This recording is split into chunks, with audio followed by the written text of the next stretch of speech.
All right, so welcome. We are starting a new thing. We are starting hopefully a year-long adventure of choosing Feldenkrais lessons to hammer into a deep spaces in our nervous system patterns of better walking. So these will be lessons about walking. Of course, don't worry, because these lessons are so universal that you will have a chance to improve many other things more than just walking. In some way, you will see that these are the lessons that you might have done before, but will have a special highlight.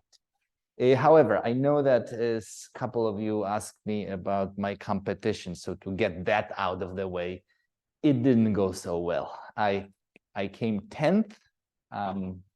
Objectively 10th in the world. Maybe it's not the worst, but I know I could do better.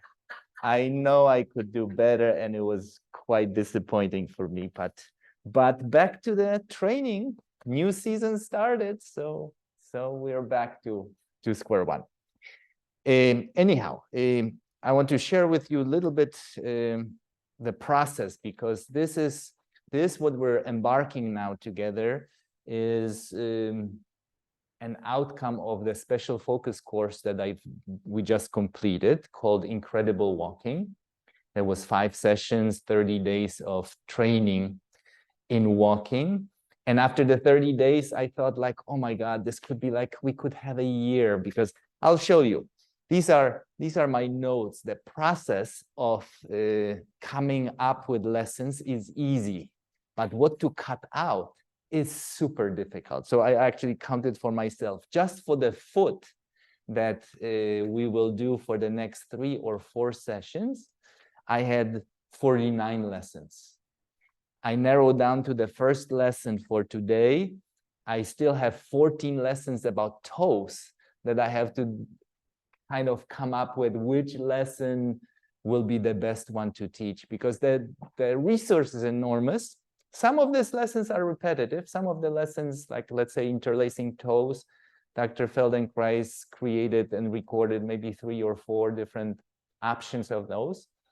They're similar, but each one has some intricate element that's interesting. So preparing for the Incredible Walking course, it was like narrowing down to which 5 lessons only.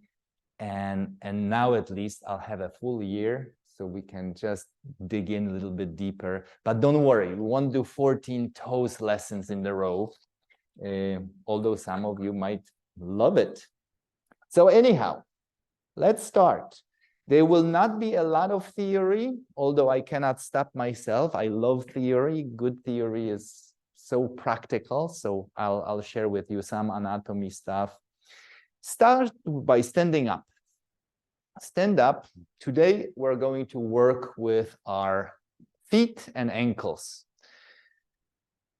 As you're standing, pay attention to the angle that your shin has with your foot. Would you say that your shin, your lower leg, is at 90-degree angle to your foot? Or would you say that you stand with slightly hyperextended knees when that angle is kind of less than 90 degrees? Or are you leaning over your toes, falling a little forward when that angle might be a little bit more? Sense it, feel it. Don't worry if some of those things are not so clear for you. The way to judge how you're benefiting from our lessons, there are several ways to attempt it, because depending on which part of you we're working with, there'll be different outcomes. For example, if you wanted to improve your nervous system, sensory improvement, if the outcome of the lesson is that you just sense your foot better, that's already better. Even if you can't do much about this, but you sense it, you're more precise, that's already an improvement of your nervous system. If you're able to interpret what you're sensing, feeling like spot on, I'm over one leg more than the other, where it's not only I think I am, but I can trust my own sense because I interpret that correctly, that's even better. And finally, if I can do whatever I want to do, this will be a wonderful outcome. Walk a little.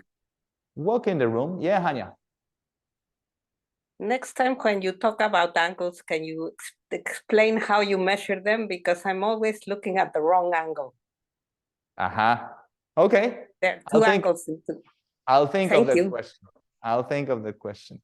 As you're walking, pay attention that your foot and ankle works, right? It moves.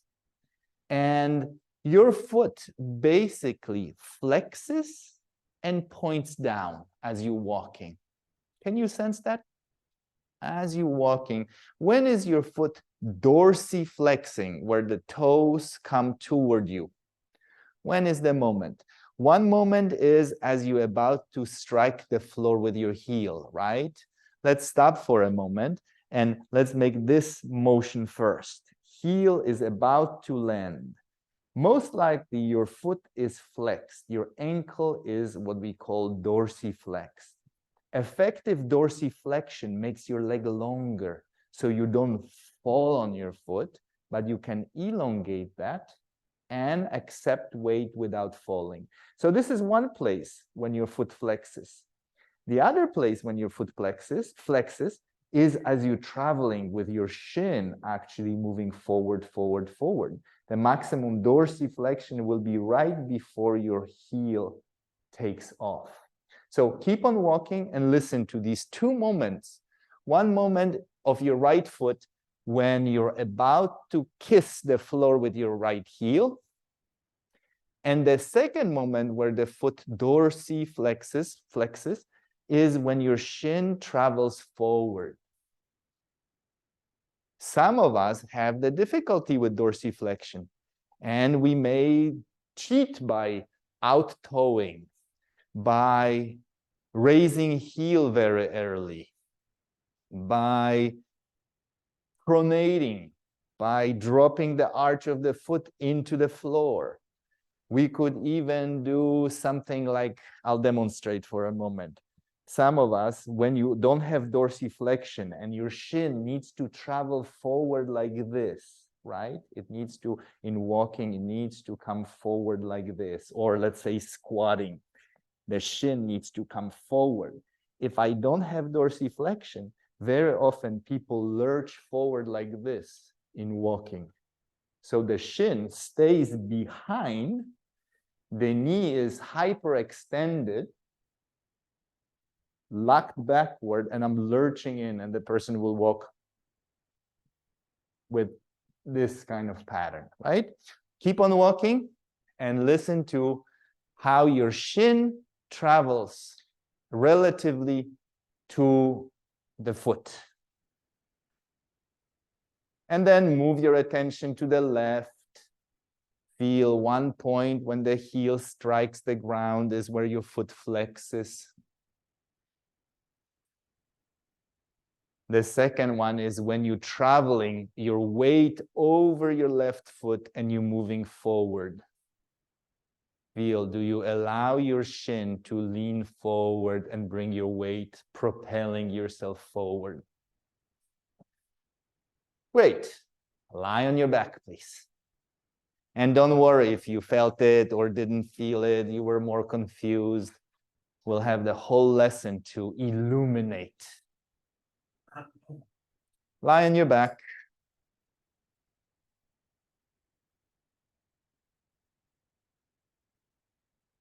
Pay attention to your right foot. Notice how well can you sense it?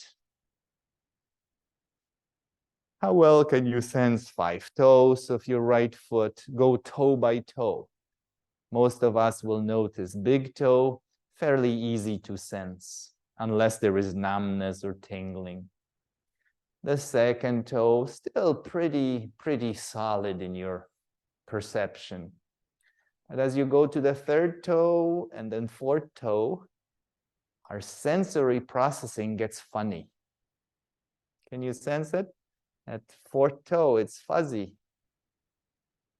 Pinky, again, gets a little bit better. because it's outside border of the foot, the front outside border.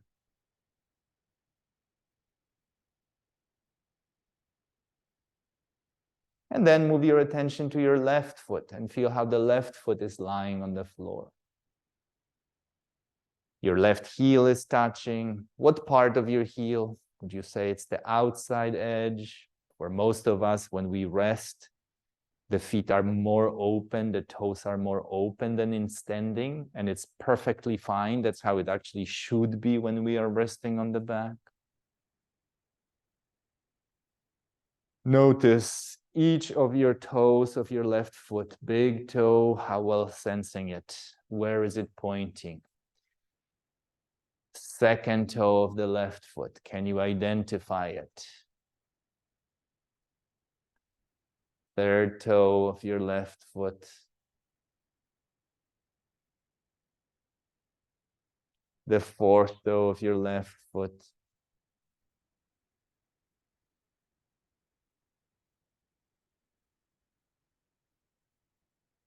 And then the pinky.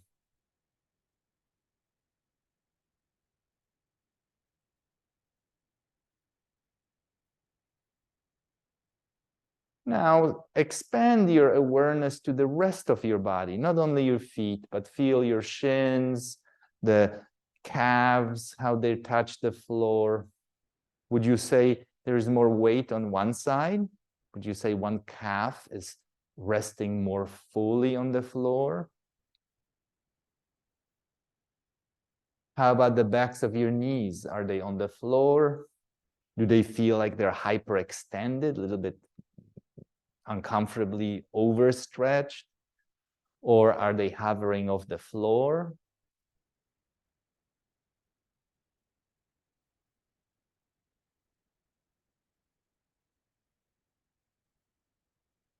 And then your thighs. Are your thighs touching the floor, or would you say the thighs are like bridges off the ground?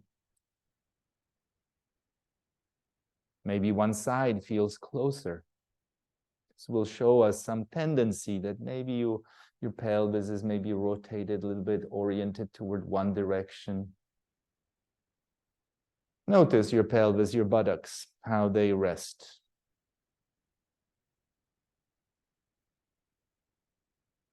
And then your lower back. Feel the bridge of your lumbar spine. For most of us, there will be a little bit of an arch, a little bridge. How high is that bridge?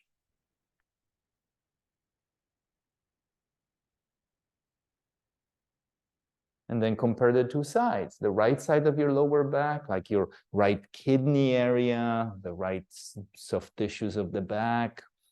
Are they resting on the floor? Are they touching the floor? Or would you say they're lifted? And then your left side, and compare the two sides.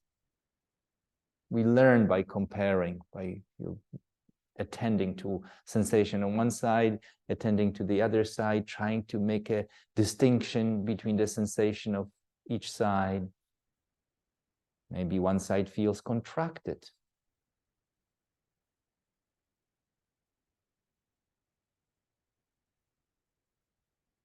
And then your rib cage, your whole ribs cage, the 24 your ribs you're lying on.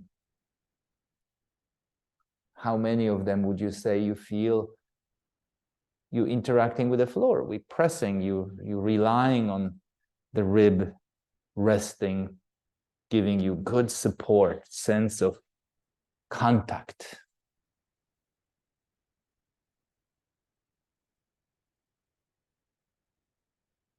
Shoulder blades.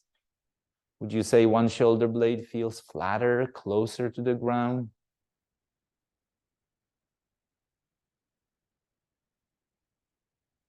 Great. And then sense your upper limbs, your arms, how they're resting next to your body. Your right arm, elbow, forearm, hand, the left arm.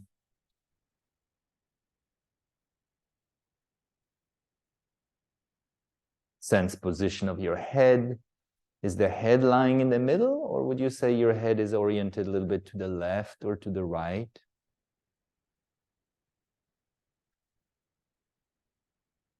Great. Since the last thing, your sense of how your legs are connected with the rest of you.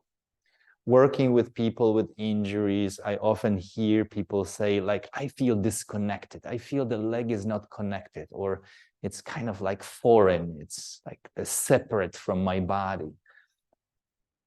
Process that for a moment. How integrated your legs are with the rest of you. Do you feel like an easy sense of continuity, or would you say there is some of that, some truth to that statement of some of my clients, that it feels like a disconnect between the lower body and the rest? Now begin very gently to move both of your feet, flexing them and pointing them, flexing them and pointing them. Simple movement. The good news is, for wonderful walking, we don't have to have full range of motion. Our full range of motion of your foot is about 20 degrees to flex, meaning to bring toes toward you, and about 50 degrees of pointing the feet down, depending on the source. So we have about 70 degrees that your foot can travel from pointing down, which is a larger movement. Standing on the toes is a larger movement than flexing the feet. And zero position is where the leg is actually at 90 degrees. The foot is at 90 degrees. That's what we call zero neutral position. So first thing, when you were standing today, I asked you if you had that 90 degrees, or if you were standing, to be precise, on the neutral ankle, 0 degree angle. So feel, as you're flexing and pointing, how your right foot is traveling, how the left foot is traveling. Would you say you have more movement in the right foot or left foot, or is the sensation similar? Move your right foot only. Flex it, point it, flex it, point it. Feel, do you pass 90 degrees when you flex? You get that 10 degrees or 20 degrees, which is the maximum range or normal range, what books tell us. Then do it on the left foot a few times, flex and point. And sense if there is a difference. Many of us will have a discrepancy between the range of motion, mobility of one ankle versus the other.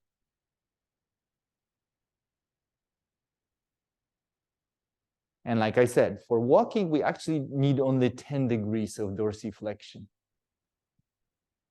We don't need much. We need half of full range of motion to have a full functional flexion of the ankle. Great. Stop, leave it, and please lie on your stomach. Roll onto your belly. Put your hands as you wish. They can be on top of each other and forehead resting on your hands. It could be face turned toward one side. If you have neck troubles, probably keep your head in neutral, straight forward, supported by your hands on the forehead. And feel free to switch. If you like to turn your face one way or the other, feel free to switch it anytime you wish. Now, please bend your right knee to 90-degree angle, meaning the sole of the foot will show to the ceiling. And begin to make that movement of flexing and pointing your right foot. Flex it and point it. Flex it and point it. And feel how much the foot travels. Feel how well you sense your foot. It's an interesting configuration. Most of the time we spend with our feet touching the floor, pointing downward. In this situation, Dr. Feldenkrais reversed that. He actually use this position, which is so unusual, the sole of the foot pointing to the sky. And this throws us off a little bit in our sensation. It creates a novelty. Feel, when is your moment where the toes are pointing the ceiling? When do the toes point down to the floor?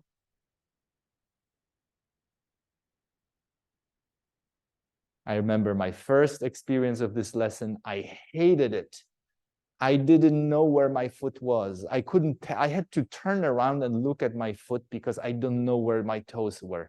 It was such a strange experience because I consider myself an athlete, so I could do a lot of things. And to be in a position where I didn't know where I was and what I was doing, it was not pleasant, actually. It was striking how challenging that was for me. Now, slowly decrease the amount of movement on both ends until you establish when your foot is at 90 degrees, or actually anatomical 0, that ankle is at right angle. And then go ahead and turn your head and see if this is true. If you are spot on, or if you look and you find, oh, my toes are pointing to the ceiling. My foot is not at 90 degrees. Of course, if you can, if your neck is not allowing you to look around, forget it. Don't look at it. Or maybe you can look in the glass of your furniture or something, a mirror, and see. And go back, flex and point, flex and point. Feel that pointing is a larger movement. Normally, it's much larger movement to bring the toes to the ceiling than to the floor. So in order to arrive at 0 degrees, the neutral foot, you actually have to shave a little bit more of plantar flexion than dorsiflexion. So slowly make the movement die off at this right angle. And then check it again. Did I get it right this time? Or is my foot still in not a perfectly 90-degree angle? In other words, you would like a position where I could put a tray on your sole of the foot and you wouldn't spill anything. We could put champagne glasses and serve it in a cocktail party, and you're not spilling anything because your foot is parallel to the floor, parallel to the ceiling.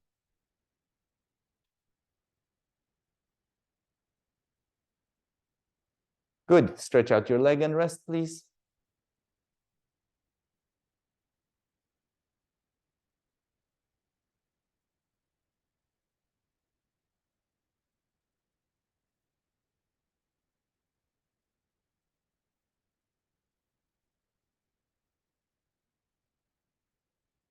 Now, this movement is interesting because it's not a pure hinge. Did you notice when you were flexing and pointing your foot that your foot was deviating a little bit? Your toes were turning a little bit outward with one movement and inward with another movement? Or did you feel that your foot was purely neutral all the time? Let's do it again and let's pay attention to it. Flex your knee to 90 degrees and go on with flexing and pointing your foot. And this time, pay attention, when do your toes deviate outward? In other words, your foot is out-toeing a little bit. And in the opposite range, in the opposite movement, you may notice that your toes move inward, a little bit like in-toeing. Can you tell that difference?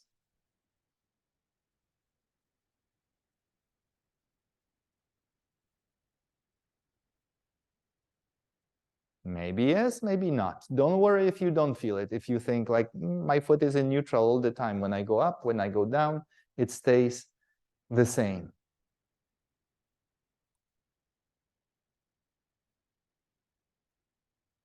Good. Try the same on the other side. Flex your left knee to 90 degrees and go ahead, establish the movement of toes pointing down and ankle flexing, and ankle pointing and ankle flexing. And listen to this movement. If there is a tendency for your toes to go a little bit out, it's not a big movement, The deviation is rather small. That's why most of us don't even know about it. But the ankle joint is not perfectly symmetrical. If you think of this movement, where is the axis? The axis is in your ankle bones, the two ankle bones create an axis around which your foot is moving. Now, the reason why the foot deviates a little bit is that the two ankle bones, the outside ankle and inside ankle, are not exactly spot on the same line. One ankle bone is lower and one ankle bone is further back comparing to the other. What's your guess? Which ankle bone is longer, the outside bump or inside bump? And which one is a little bit further back comparing to the other? Good, leave it, lie on your back. We'll take a look at them in a moment. We'll make it explicit. Lie on your back. And pay attention to the contact that you're making with the floor.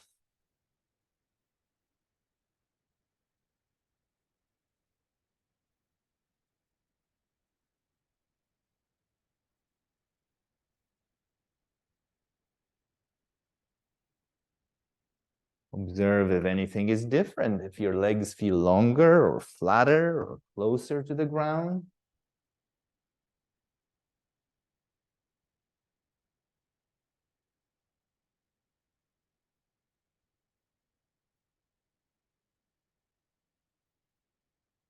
Great. Come up to sitting. And if you can, maybe even look on the screen. I posted something on the video screen. And what I'd like you to do is, as you're sitting, and let's start with maybe right foot, touch the bumps of your ankle. And you could do it sitting on the floor, or if you're not comfortable sitting on the floor, you can sit on the chair. So we could minimize this. Oh, I need to minimize that here. So what we want to touch is that bump here on the outside when I'm putting the cursor. Sometimes when we are not careful, we walk and we bump on the piece of furniture and it's not so pleasant, right? You can feel that this is your ankle bone. This is part of this long bone called fibula on the outside. And then there is the inside bump that is part of your tibia. And the ankle joint is like a pincer between two of these bones. If I enlarge it, let's see, if I enlarge it, you can start to see that outside bone is further down. Can you touch it on your own foot, on your own ankle? Feel how far down that outside bump is projecting here. You're touching this part here. If we turn from behind, you can see this goes so far lower than this guy on the inside. So therefore, the axis is tilted, is about 10 degrees tilt of that axis. That's why when the foot flexes, the toes actually go outward. Do the movement, look at your own foot, and do the movement of flexing it. And see if you can see that as you're flexing, your toes go out a little bit. There is a little bit of out-toeing. Can you feel it? And then when you point, your foot turns to deviate in, like dipping toes in water. You would turn the toe, big toe inward as you point down. Feel that. Feel this movement of flexing and pointing, and how the axis is not a pure axis around like plane, horizontal plane, but it's a little bit, and it's also that if we get the bird's eye view, let me see if I can make it here. If you do that bird's eye view, you will see that outside ankle is further back than the inside. Look at this, we'll look from the top, from the point of, and this outside bone is a little further back. Touch it with two hands, right hand on the outside bump, left hand on the inside, and feel that outside bump is lower and it's further back. So the axis of rotation for your foot is a little bit tilted 10 degrees up and is tilted about 6 degrees forward. And that's why the axis then directs your foot to turn outward the toes and inward. Another reason why is when we look at the talus, let's see if I can find it. Oh, no, that's right. And then turn it. When I show you the talus, the talar bone, and then we just take a look at that bone itself. The shape of the bone is such that, the shape of the bone is such that the distance, maybe this is actually better for me to show you on the foot here. So look at me here, and I'll come to the closer to the screen. I'll show you on the internet in a moment. But if you look at this, the back of the talus is more narrow than front. The back of the talus is more narrow than front. That's why people sprain ankles when this more narrow side is, we sprain ankles with the pointing foot and turning and rolling, right? You hardly ever see somebody spraining ankle with the foot at 90 degrees. But when the foot is pointed, it's the more narrow part of the talus that is articulate in the pincer, and there is much more wiggle room. That's why people sprain. So now for internet, the camera, okay. So this is the talus bone. This is what's in between your two ankle bones. And the back of it is more narrow than the front. That's why people sprain ankles when the foot is pointed down, where the narrow part is articulating, and the foot is easily kind of can roll, right? So come back, lie down on your back, and lie down with your knees bent. Your knees are bent, and right foot, flex it a little bit, lifting the ball of the foot. And see if you can sense the deviation, the foot turning, the toes turn a little bit outward as you flex.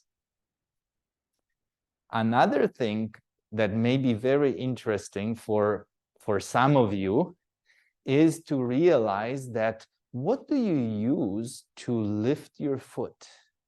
Some of you can lift the foot with the toes quiet. Others cannot stop themselves from arching the toes, from extending the toes. In other words, you might be using toe extensors to flex the ankle. Pay attention to that. As you're flexing the ankle, can your toes be quiet? Do that 3 or 4 times with the toes quiet, meaning they don't lift. They lift because the foot lifts, but they don't lift on their own. And then do 3 or 4 times where you actually do it from extending the toes. Lift your toes first. Lift your toes and drag the whole foot by your toes. And feel that and recognize, is this your pattern? Is this what you do when you walk? Do you flex the ankle because of the toes muscles pulling your ankle? Or can you have the toes quiet and foot still be able to flex? Do this one way, do this the other way. And of course, we can do the third way. Can you grip marbles with your toes or grip an imaginary battery and flex your ankle? Can you do that? Can the ankle flex and toes curl down? This way you can learn how to differentiate, how to move the foot separately from the toes. With the toes, without the toes, doesn't matter. You have a full control. And now, just the ankle. Just a few flexions of the ankle. Toes quiet, quiet, quiet, quiet. They don't move at all. They just go for a ride because the whole foot is moving. Feel muscles in front of the shin need to wake up. Now there's in Feldenkrais, we often talk about one of the principles of Dr. Feldenkrais' method, that big movements should be done with big muscles. Our toe muscles are smaller muscles that those bigger muscles that operate your ankle. So if you're replacing the work with the smaller muscles, there is possibility for strain, for compensation, for fatigue. Now do it on the left side a few times. Flex and point, flex and point. Tap some kind of rhythm with your left foot and notice, how do you tap? Do you tap with your toes, pulling up, or the toes are quiet?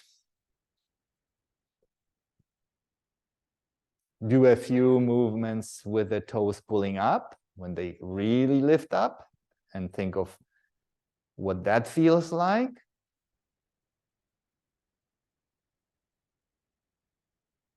And then a few times with the foot, toes are passive. They are just passengers of your foot. And feel how you can flex your ankle and notice what do you need to do for the toes to be quiet and foot be active. And don't worry if it's super difficult, because if your habit is strong to use your toes, it will take some time to learn it. It's not like you on command you can do it. It may be very frustrating that you feel like you cannot flex your ankle without moving your toes. But if you practice, everything is possible.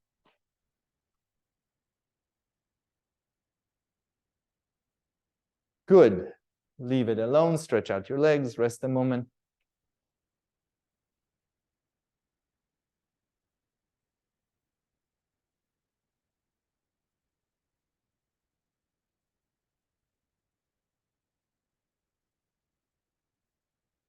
Lie on your stomach.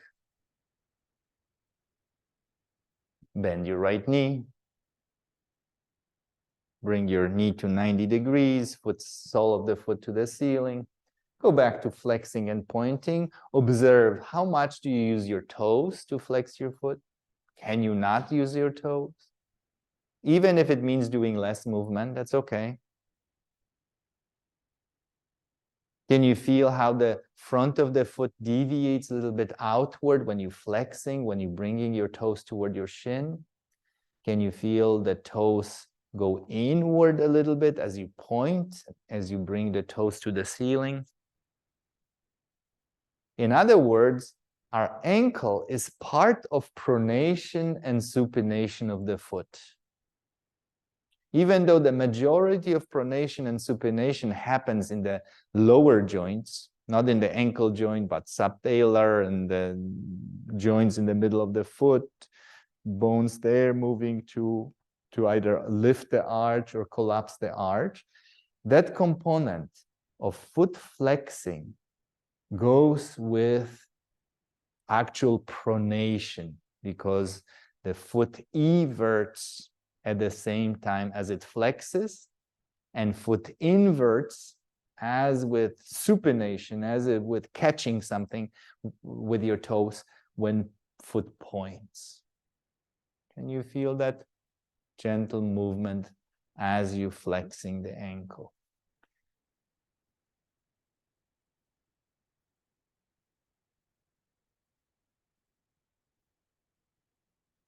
Notice if you can sense the line of axis being a little skewed, with your right outside ankle being further back and a little bit lower, and your medial inner ankle being a little bit shorter, a little less extending down away from you.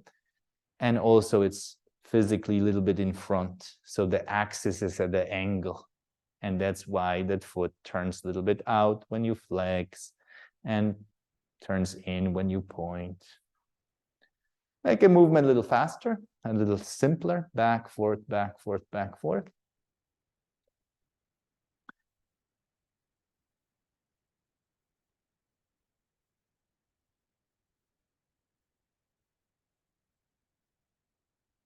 Good. Stop and rest. You see, one little simple movement, and there is so much complexity in it. There is another thing that's important for this movement, which is a glide. When we flex the foot, can you feel that your heel projects backward? And when you point your foot, the front of your ankle bone talus is actually protruding forward. Let's see if we can find it. Bend your right knee again, 90 degrees. Keep on flexing and pointing your foot, and listen to whether when you flex, can you feel your heel?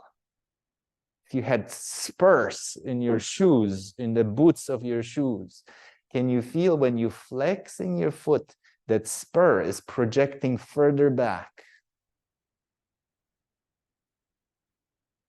And when you point, it's the front of your ankle bone that pushes forward. If you imagine a dancer doing a standing on the toes, beautiful point, we can see how that front of the ankle bone, the talus, is pushing forward. Can you picture that? The dancer standing in front of the dorsal part of their foot, how it's projected forward, pushed forward. And then when we flex, it's the opposite, the heel that glides back.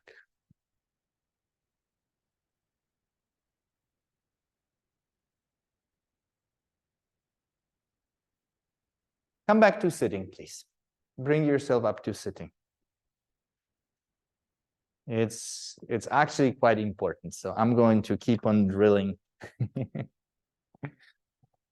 Because this is, if you have ever trouble squatting down, in order to squat down, the heel needs to project backward. If we only have the image of axis like this, something like tipping like this, I would not be able to squat. It has to push backward, because otherwise people who don't have this movement, when they start squatting, they always fall back and they feel I cannot go any lower down. When I go lower down, I go backward. The heel has to project backward. And the reason why is that, I don't know, have you ever heard me talk about ball and socket joints? Yeah, like shoulder joint or hip joint. There is always joint rolls in one direction, but in order not to get out of the joint like this, which is impingement, whether in the hip joint or the shoulder joint, when ball rolls out of the socket, it starts to impinge on the front part or back part. So when we roll one direction, we want the slide in the opposite direction so it always stays beautifully in the joint. For our ankle is the same thing. I'm gonna get a little closer so people on here, I have a little cup. This is one joint, one part of the joint, and there is a ball. The proper mechanics of the joint is such that when one thing rolls in one direction, we don't want it to roll out of the joint. Whether it's your shoulder, hip, or ankle, you want rolling one direction to be coupled with slide in opposite direction so the thing stays beautifully in the joint. So the same thing happens with the ankles. When we flex, can you feel that the heel projects backward? It doesn't just do hinged-like movement, but it glides back. Go ahead, and while you're sitting, the knee can be to the side or could be bent, whichever way. Flex your foot. And as you're flexing your foot, see if you can feel your heel kind of gliding backward. Backward, actually physically back.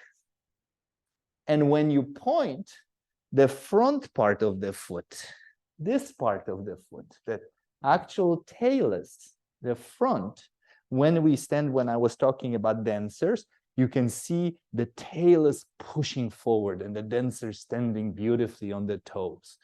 So that part, when you stand on the toes, pushes forward. When you flex, the heel glides back, glides back. So keep on moving and see if you can feel the movement of a rocker. Back, forth, back, forth. It's not just a hinge. Now do it on the opposite foot. Flex and point. You could even take your foot, and as you flexing, feel, can the heel move back? Can the front foot, dorsal part, push forward as you point? Flex, point, flex, point. This movement, back and forth. Sometimes when I work with people individually, I put their foot on the roller. And when I do this movement, I actually push their joint back. When they roll one way, pull it forward, push it, pull it, push it, pull it on the roller. Great. Lie on your stomach again, please.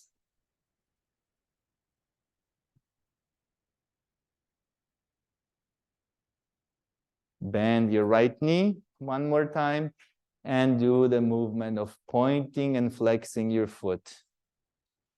And see if you can feel a little bit of that rocker when you flex. And you feel that your heel moves to the ceiling. And it moves a little bit as you flex to the ceiling and backward, which in this situation is a little bit in the direction of your head. And when you point your foot, the front part of your foot is pushing away from your head. Can you feel that? Imagine my hand on the front of your ankle. And when you point, you're pushing it away from your head, away from yourself. And then when you flex, your heel moves to the ceiling and little bit in the direction of your head. That kind of glide. Back, forth, back, forth. Try this on the left foot, switch legs.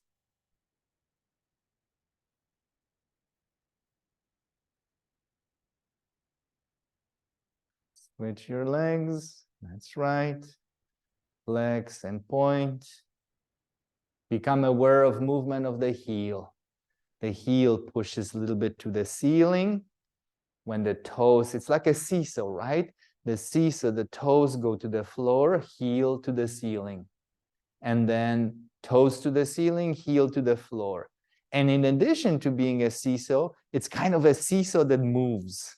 If you imagine the middle part of the seesaw is not the stationary, but let's imagine we put a ball there and the whole seesaw could roll a little bit forward, back, or to the right, to the left. It's such a gorgeous joint that allows this glide, allows it to flex and to roll, to slide.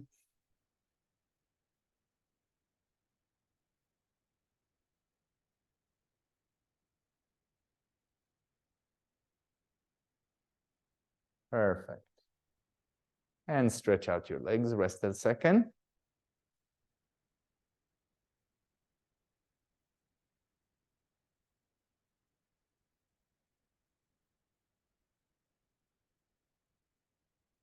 One more time, bend your knee, right knee. And let's discover the second movement of the foot. So far we spent only on flexing and pointing your foot, just the first basic but so important movement. Bring your foot to 0 degrees, meaning 90 degrees. Find the angle where the foot is just right. We could serve champagne on the tray of your sole of the foot. If you need to look around and see if your foot is there. If you're not sure if the foot carry tray, if not, use your visual input in order to learn. Oh, you see, this is an example of what I said at the beginning. How will you know if you're improving with what we're doing? Sensory is first, that you're sensing something. This is already a progress, that not sensing it. Second part is interpreting. Is it what I'm sensing actually objectively correct? And my story of doing this lesson for the first time, I was all over the place. I did not know where the foot was up and down. I had to look around to see. So my internal interpretation of what I was sensing was skewed off, was far from optimal. It took some time for me to do this lesson and lie down and be fairly confident that I'm at 90 degrees. So now, when your foot is at 90 degrees, begin to turn your foot like windshield wiper, a little bit right, a little bit left. Heel is stationary. The ball of the foot is turning. You might feel that your shin is moving a little bit, the bones of your lower leg, it's not only the foot. Allow your toes to be quiet or as quiet as they get, and you turn it right, turn it left, turn it right, turn it left. Don't do anything that hurts, just make small movements. We're doing it in order to sense and interpret better and execute the movement smoothly. Which movement is easier for you, inward or outward? Or are they comparable?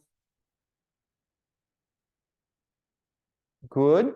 Now leave your toes as they are and move your heel in and out. Can you move your right heel? Inward, outward, around stationary toes. So now the axis is somewhere in front of your toes. Imagine you could put the toes on the wall and wiggle your heel, little right, little left. Feel what do you need to do, how you need to get to know your foot, manage it so you're sending in the direction where you want it. Easier said than done. Need to be practiced. Good. Lower the leg down, rest a moment, relax.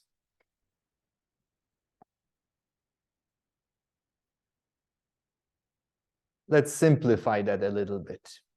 Bend both of your knees. Lean your right foot against the left one. The inside of the right foot against the left. So big toes are touching, heels are touching. And now move the right big toe away from the left to the right. That's right. And then come back. And back and forth. Again, making the feet more or less at 90 degrees or 0 degrees anatomical position, neutral. And you're moving the right foot away, the front of your right foot away from the stationary left foot. Feel how having your left foot helps, right? It makes it easier to move the right ball of the foot away because we have point of reference. We know, oh, I'm separating the front of my toes and then I'm closing that gap together, and big toes separating and big toes coming together and big toes separating together, just the right foot moving. Now do the same thing with the heel. Move the heel away, keeping big toes touching together, and feel how to move the heel out. What do you need to do with your shin? Funny sort of business. Might feel super familiar or it may feel very awkward and I don't know what I'm doing. Great. That's why we're spending time with these kind of practices. And now go once toes, once heel, next heel. Feel the turning. Feel the turning of the shin. The left one stationary, just the right. Moving out, come back, and heel out, come back, and toes out, come back, and heel out, come back. And feel if slowly toes can get quiet. Some of us clench toes or arch toes, extend toes, spread them really, curl them. Feel, can toes be quiet? And the foot moving out, in, out, in, out, in, simple. Perfect. Lie on your back and rest a moment. Watch how well can you sense your right leg now.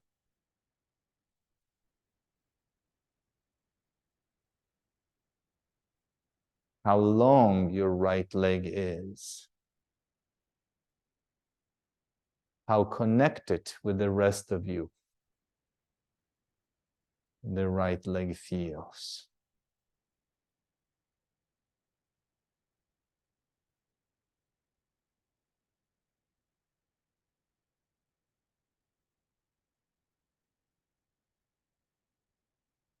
return on your belly. Bend your left knee to 90 degrees. Find the anatomical neutral for your left ankle. Look at it if necessary until you feel, when you do it enough and you look and you see, yeah, I got it, then you can rely on your own sense, internal sense. At the beginning, we may need to look at it from time to time and go with the ball of the foot to the right, to the left, and then back, in and out, front of your foot, meaning it goes outward to the left, inward to the right. Heel is stationary, and the ball of the foot like a windshield wiper. Imagine if the ceiling lowered, you would be brushing the ball of the foot on the ceiling out and in. Make your toes as quiet as you can and keep moving the foot little to the left, little to the right. Feel how well, how smoothly you can control the action of the foot. And then stop the movement of the ball of the foot and move your heel to the left, to the right. Feel how the toes could be stationary in one spot and the heel moves out and heel moves in. Of course, that requires little movement in your hip joint, movement in the lower leg. It's not only local in your ankle. From time to time, look at your foot, because some of you do attempt to do it with the toes pointing to the ceiling. That's very hard, because the foot is already at the end range of plantar flexion. If the toes are to the ceiling, the movement is not so clear. Make it so the toes point to the wall behind you. And now bring your right foot up and give it comparison. Touch foot to foot. They're both at 90 degrees, not pointing to the ceiling. The toes are not pointing to the ceiling. How would you know if your toes are pointing to the ceiling? Well, sometimes you need to look. And then go back and forth with your left heel away, come back, ball of the foot away, come back, heel away, come back, ball of the foot away, come back. Feel movement in your shin, in your knee, in your hip joints. Back and forth, lightly.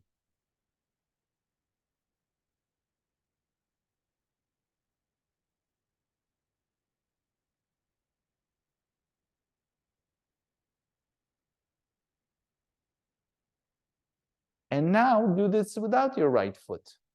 Straighten your right leg and continue moving once the ball of the foot, once the toe, heel, once the ball, toes, heel, toes, and feel what's that like without the right foot.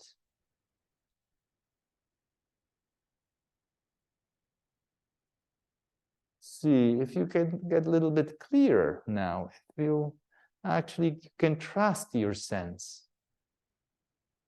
Maybe a little bit better than when we started. Good. Straighten your leg and rest a moment, but stay on your stomach. We will do one more movement for today.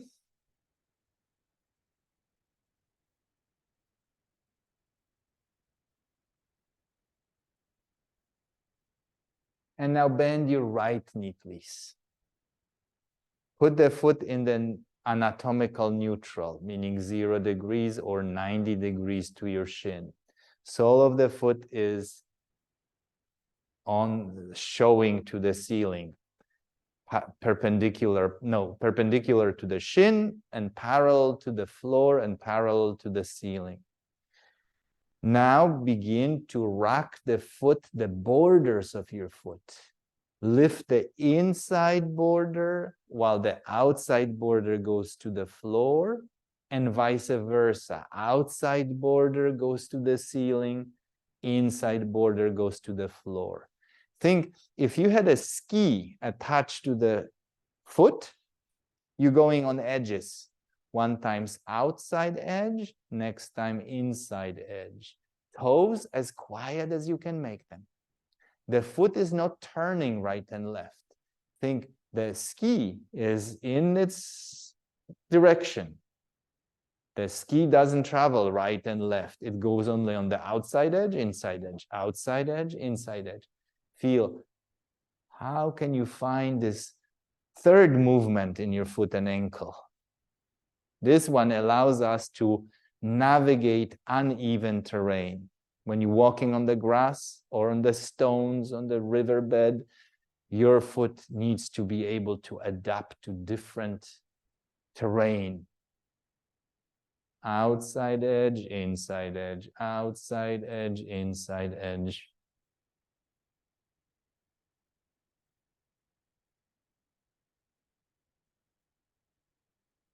Great. Switch legs and try that on the left foot. Flex it.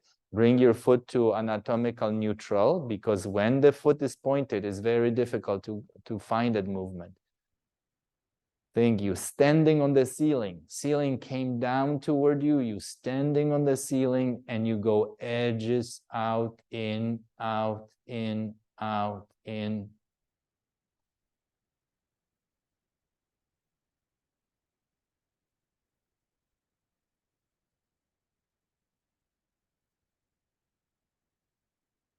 Perfect. Lie on your back, please.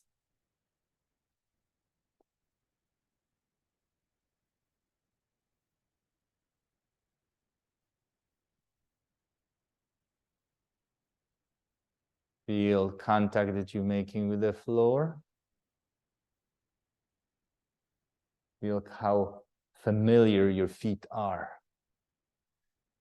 What's your body image of right foot, left foot, your ankles, your toes? Feel if they're more alive. Even if the lesson was driving you nuts a little bit, if you didn't know what was happening, like my experience, I was not a happy camper, but we have to get through this. We have to get through these moments where we're totally confused and we realize that there are blank spots in our self-image, in our self-control. Now, bend both of your knees, stand your feet. This is much easier now because the foot is familiar, right, with it touching the ground.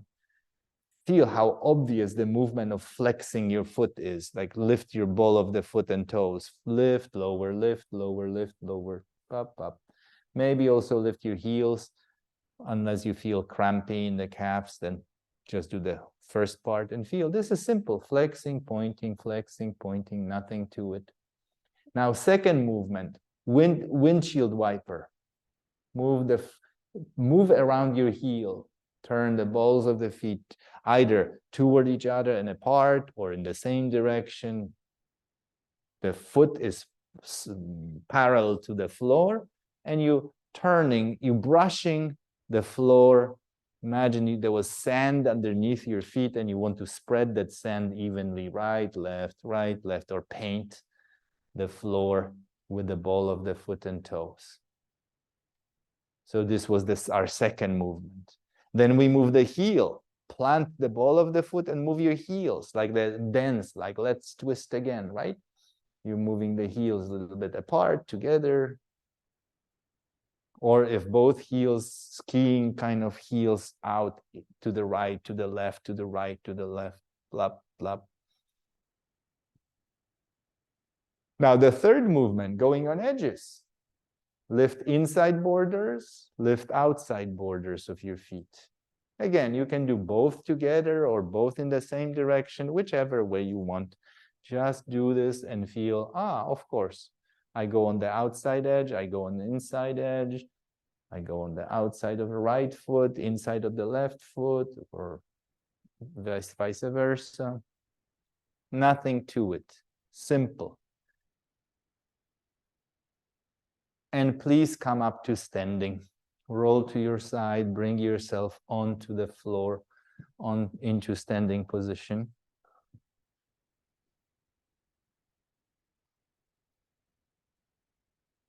Observe as you're standing. Are you standing on anatomical neutral foot of the left side and the right side? Maybe you will discover that on one foot you're more anatomical and the other foot is a little bit plantarflex or dorsiflex. Maybe you're starting to notice some differences between the two. Feel. Hyperextend your knees and sense you go into plantarflexion. Can you feel that? If you hyperextend the knees, if you push the backs of your knees backward, you are actually plantar flexing the ankles, right? And then bring the ankles back to anatomical, what you feel neutral. Very gently, move your left knee, bend it a little bit without lifting your left heel, and feel how much your left ankle is dorsiflexing now by moving the shin forward. How free is your shin in the ankle to move forward? Small movement, back, forth, left knee coming forward, back. You're standing on the right leg, so the left leg can be free to move.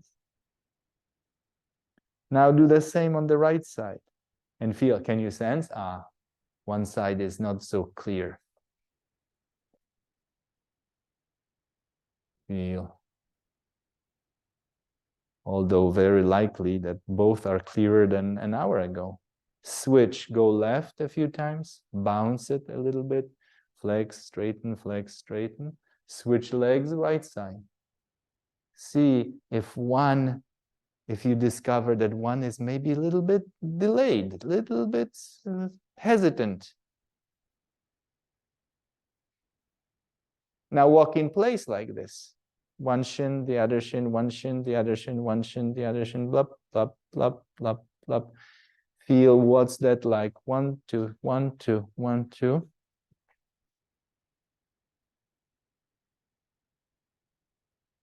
And finish this lesson by walking in the room and feel how active your ankles, your feet are in your normal walking. And this will be assignment for you for this week, to pay attention as you're walking normally, as you're walking stairs, how you flexing and pointing your feet, and spend a little time listening, paying attention to this motion on one side, so this lesson can keep on growing with you. So it's not only an experience, that you have an experience, and that experience maybe you feel lovely, but as everything, dopamine never lasts. It always wants more. 3 hours later, well, but it's not the same as it was before. I was so much better. Well, obviously, that's honeymoon cannot last. It's always the case. So that's why we need to go beyond just the experience, which is fleeting. It's lovely when it lasts. But then we can have a more concrete self-knowledge, self-management, noticing, paying attention. Very good. That's our session for today. Sorry, I kept you a little longer. Nice seeing you, Sally.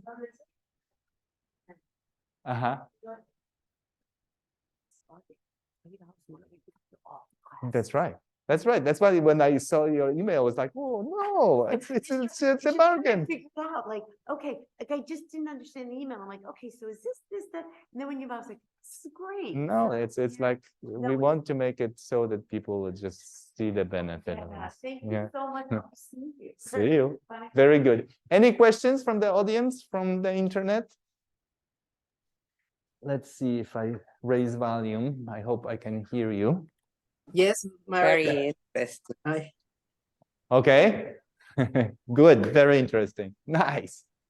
No, but my question is, for a moment, I was like, oh my God, you're just doing one movement. They're bored to death. And I'm so thrilled, like with the dorsiflexion and the ball and socket.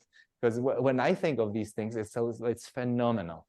So I get goosebumps when I think about these intricacies of how our ankle moves or how it travels.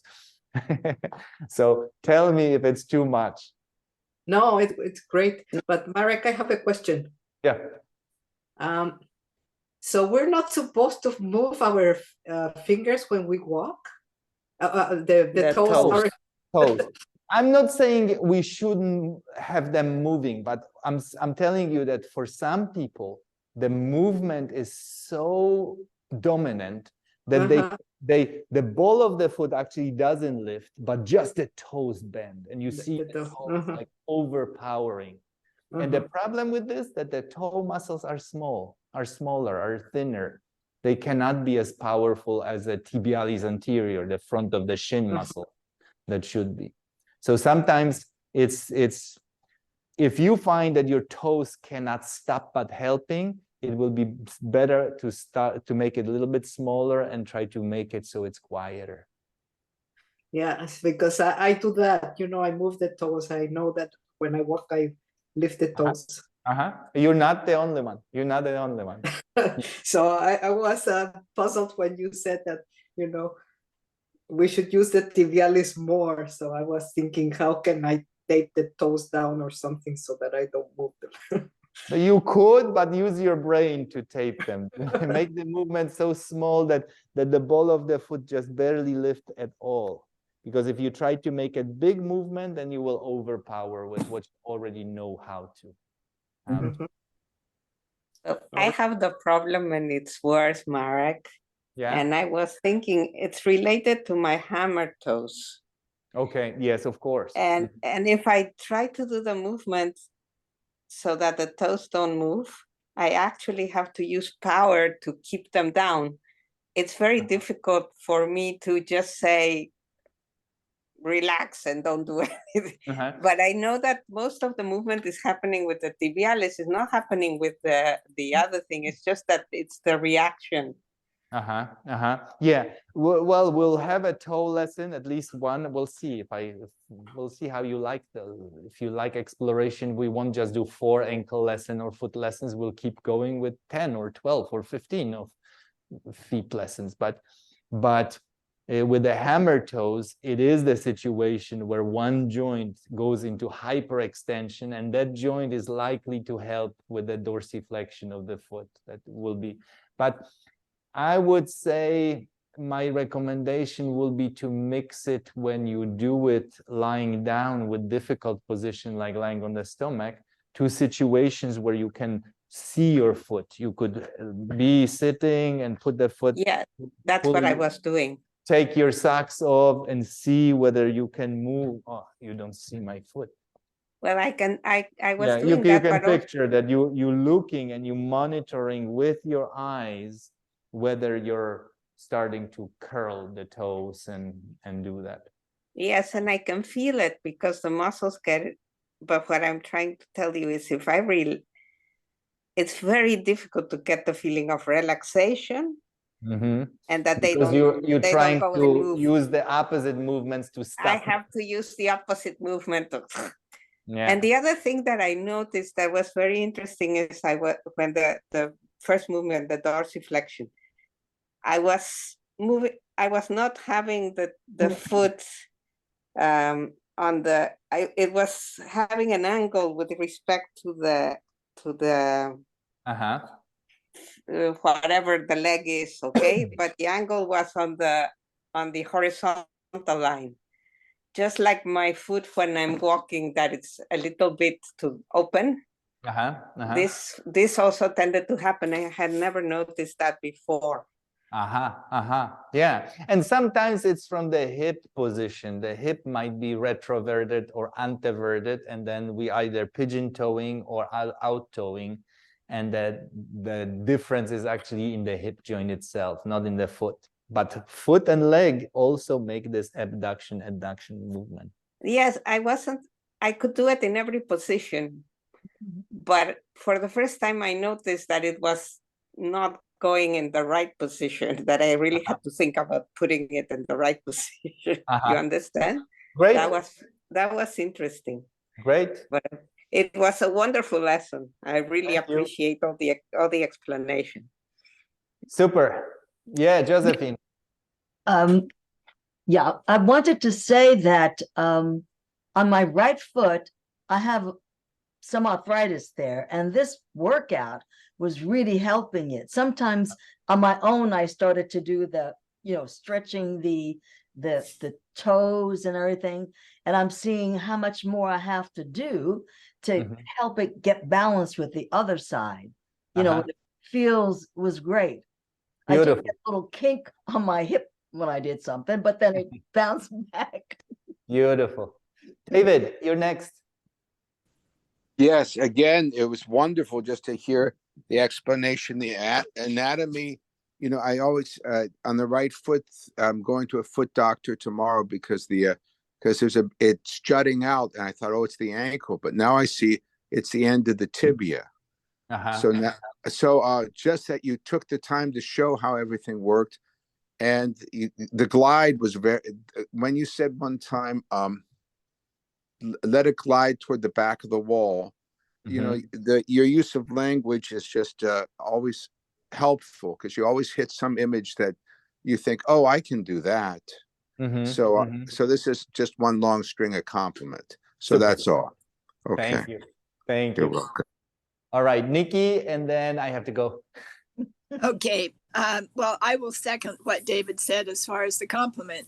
But I couldn't do it on my stomach. I just have to kind of, I can pretty much work You could with do it. all of them. You could do sitting, you could do lying on the side, and adjust it. No problem. It's just that lying on the stomach makes it so much difficult because it reverses everything upside down. But sure.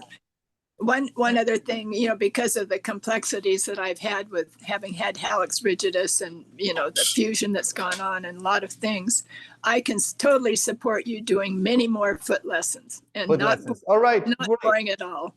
I'll be asking you. We'll do 4 for sure, because that's what I narrowed down to 4.